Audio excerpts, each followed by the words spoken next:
good cops and crooked cops. We got all the tea here on PS News, plus gigantic pumpkins, entertainment, weather, and sports. I'm Daniel Cantwell. Stay tuned, Plattsburgh.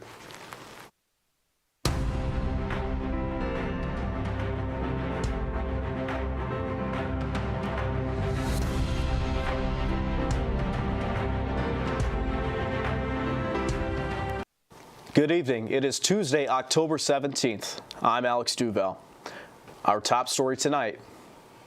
President Joe Biden scrapped a planned trip to Colorado just hours before he was set to depart, instead holding meetings with his national security team Monday as Israel's war with Hamas escalates.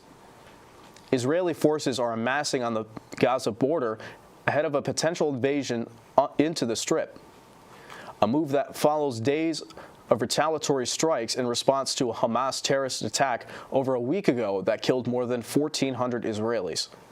Since then, there have been hundreds of military and civilian deaths on both sides.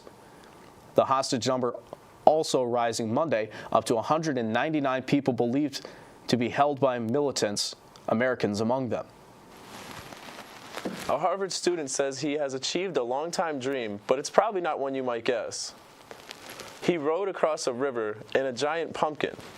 Benjamin Chang crossed the Charles River in Massachusetts inside a pumpkin that weighed 1,500 pounds. And yes, pumpkins float. Chang picked up the gourd at a New Hampshire farm. He and his friends wheeled it to the river in Cambridge Saturday morning, and then spent nearly 2 hours carving it out, before Chang got in and started paddling to the Boston side of the river. Chang and his friends used the event to raise money for Harvard's student-led bioengineering lab.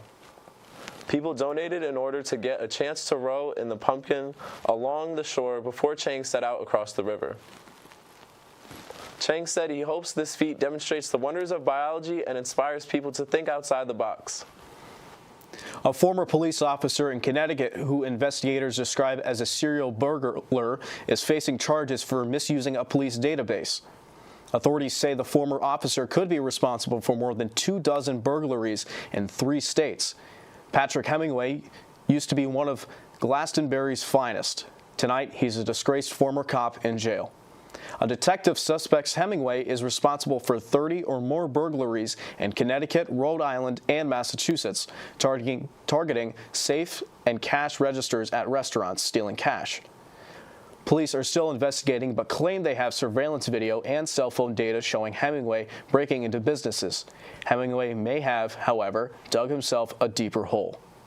Officers have access to a law enforcement database full of records and criminal history, but is only for investigations. Hemingway allegedly ran his name and cars through the database 80 times to see if he was being investigated for the burglaries. Hemingway is scheduled to return to court on November 15th. The police motto, "to protect and serve," generally doesn't mean serving food.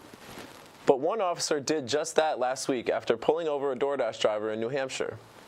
According to Brentwood Police, the driver was pulled over for speeding. When police ran the driver's information, it turned out the license and registration were suspended. So the driver had to get out of the vehicle and get a ride home from someone. But the officers wanted to help the driver complete her McDonald's DoorDash order, so they delivered it for her. Customer David Eldridge said he was grateful the officers made sure he got his food. Right after this break, a look at your weather.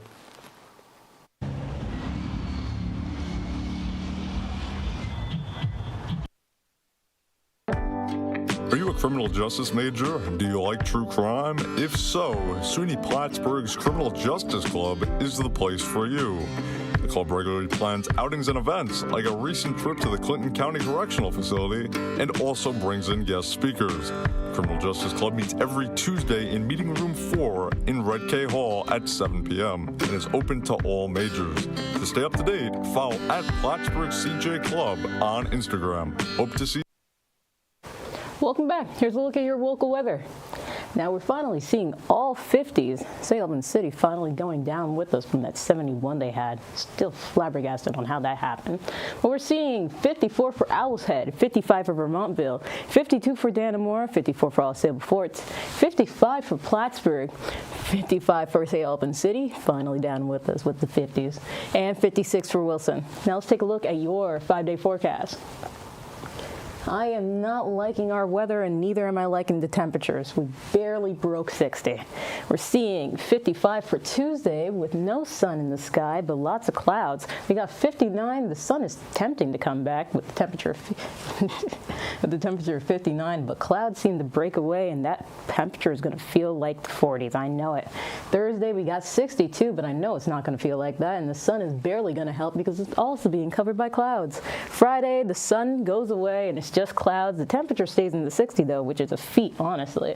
And then Saturday, the sun is nowhere in sight, and we're going to get a drizzle of rain with the temperature of 58. It is not looking good this weekend. But that's all for your Plattsburgh weather. After the break, we'll head back to the desk for entertainment and sports with Daniel and Alex. Stay with us. I'm the treasurer of Pinky Swear Pack, and we are a cancer foundation on campus, and we help families and children who are struggling with cancer. We help with the hidden fees such as mortgages, groceries, and here we focus on making cards and having fundraisers, and we also like to have de-stressing events. We also have an Instagram, which is PSU_pack.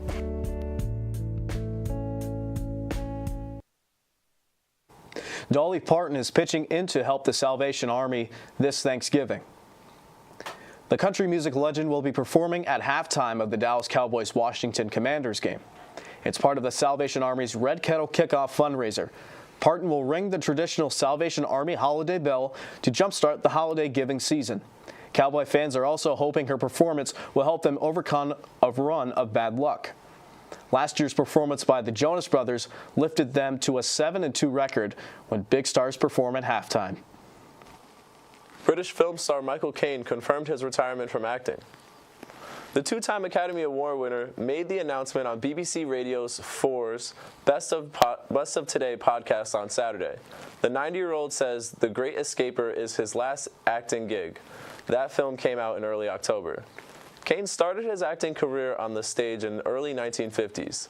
He made his movie debut in 1956. Since then, he's played secret agents, adventurers, teachers, and killers. While on the podcast, Kane said there will be no more acting, but there will be writing. Madonna has officially kicked off her new Celebration World Tour. She returned to the stage Saturday at London's O2 Theatre. That's after Madonna battled a bacterial infection in June, causing her to cancel the first leg of tour in North America. She told the crowd Saturday that she and her doctors didn't think she was going to make it. Madonna also said her children helped her fight and survive. Oscar-nominated actress Piper Laurie has died. Her manager says Laurie died Saturday in Los Angeles. No cause of death was given. Laurie was best known for her roles as the overbearingly religious mother in film Carrie and for playing Paul Newman's girlfriend in the movie Hustler. She received Oscar nominations for both films. Turner Classic Movies called Laurie one of the most celebrated and formidable actresses of the last half-century. Laurie was 91 years old.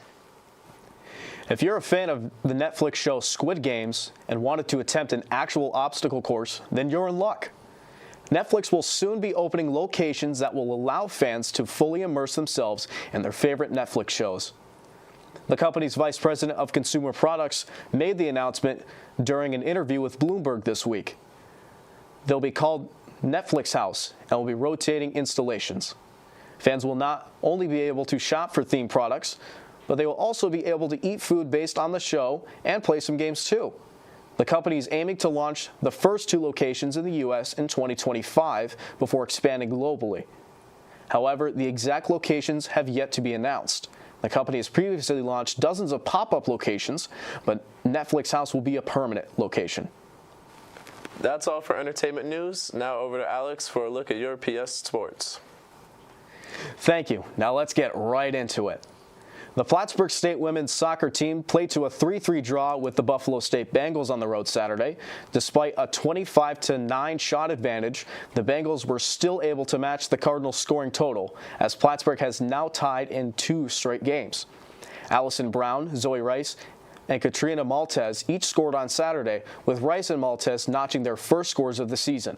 Brown and Avery Durgan each added assists for the Cards. The Cardinals now sit at 4-4-5 on the year, as they have a big home matchup with Aniata set for Wednesday.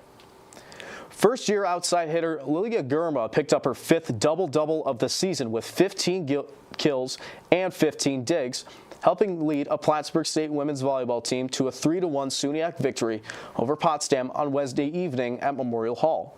Beyond Gurma, the Cardinals received yet another strong performance by senior Peyton Zophi, who remains the SUNYAC leader in digs per set at 5.5. Zophi defended 21 digs and landed 3 service aces. Senior setter Emma Rivers and sophomore center Kylie Gans combined for 37 assists, while sophomore defensive specialist Bridget Ryan notched a career-high 16 digs. Plattsburgh State rises to a 9-7 overall with the win and will play host to Vermont State University Johnson on Tuesday at 6. The Cardinal men's soccer team celebrated 6 seniors on Senior Day over the weekend. Kevin Abondanza, Jack Healy, Frankie Palumbo, Matthew Peteresi, Dylan Shalvey, and Marcelo Vasquez. The team took the early lead in the second half against Buffalo State, but the Bengals scored 3 unanswered goals to win the match in Plattsburgh. The Cardinals fall to 7-2-4 and now have a tough road matchup with currently ranked Oneonta next on Wednesday. That's all I've got for sports. Now back to Daniel to close us out for the night. Thanks, Alex. Well, that's all we have for today. Thank you for watching this installment of PS News, and have a great one. To catch up with more PS News, follow us on all our socials, and check out Plattsburgh State Television YouTube channel for all of our latest newscasts and shows. Have a good one, Plattsburgh.